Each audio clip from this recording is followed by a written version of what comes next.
Hi, my name is Elon James White, and you are now watching This Week in Blackness.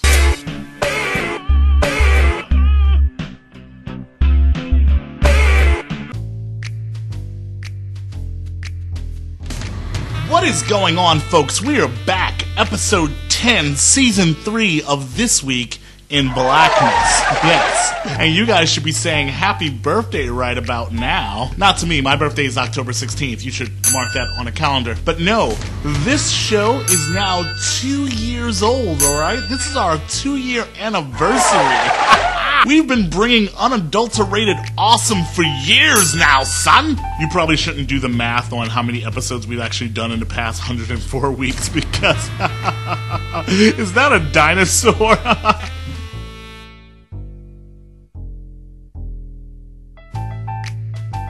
So we're all familiar with the whole black comedian doing black people do this, white people do that jokes. I was thinking because, you know, I'm a comedian and I'm black. I need to get on that. I need to get on that train, okay? So I started doing a little bit of research, and I actually ran across an article about Governor of Mississippi, Haley Barbour, talking about how he was a part of that first generation that went to school with blacks, and it wasn't weird. It was totally cool down in Mississippi, you know? Matter of fact, he remembers one of his black schoolmates. Her name was Verna Lee Bailey.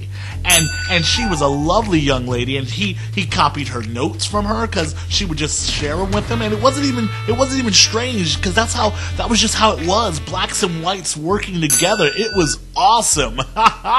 See, when people talk about Republicans being out of touch with race, they don't talk about this stuff, you know? Good for him. Funny thing though, the reporter who actually wrote this article reached out to Verna Lee Bailey, and the reporter found her. That is awesome. Maybe her and the governor can like meet up and like talk about good old days, you know, and how awesome everything was.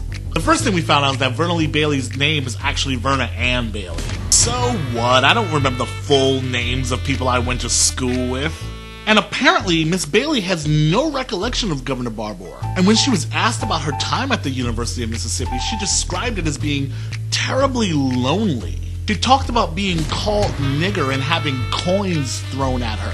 And actually, people would call her dorm room and just make horrible crank phone calls. And one time she had to lock herself in a room because they thought that she was in danger because people were sending funeral wreaths. Her white classmates wouldn't even sit next to her in class unless the teachers made the seating alphabetical. She finished school in 3 years because it was so uncomfortable for her, she wanted to get the hell out of there. You know how white people be going to school in Mississippi in the 1960s and they were like, everything is cool, everything is great. And then black people be going to school in Mississippi in the 1960s and they be like, I'm being discriminated against. People are throwing coins at me and threatening my life. Black people and white people are so different. Now, I know you guys are expecting me now to mock the governor of Mississippi, but I'm not going to do it, okay? Personally, I believe he believes the ridiculous nonsense he was talking about concerning race relations in Mississippi in the 1960s, okay? I believe he thinks that. But of course he does. He was a straight white male in the South in the 60s. There was no better time to be a straight white male, okay? Literally, he could just go punch a black person in the face, go home, beat his girlfriend, and then leave his house and then just call someone a fag. Like, he could just do that and get away with it. It was totally okay. It was Mississippi in the 60s. This is about perspective, okay? He simply can't have the same perspective of a black person who is living it daily, you know? And that's a major problem that we're having in America nowadays. People who are not a part of certain groups and minorities decide they can talk about the situation that concerned those groups and minorities as if they know what they're talking about. Some people like to bring up the fact that black people voted for Obama, like, by far. Like, the majority of blacks did. And you know what? They're right. We did. A lot of us was thinking, man, you know, it would be awesome if we could have someone in the White House who is that brilliant, that well-spoken, and actually could see things from our perspective for the first time ever.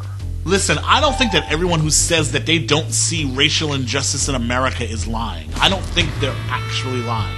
I think that some of them are being really willfully ignorant, For example, white straight dudes who talk about desegregation in the 1960s Mississippi and how cool it was, you know? It was 1960s Mississippi! What the I wore this shirt outside and someone walked up to me and was like, yeah, man, I'm totally with you. F tea, you know? I'm a coffee person. F that tea. And I was like, this is for the Tea Party? It's about the Tea Party? And they were like, oh, yeah. I mean, they're bad too.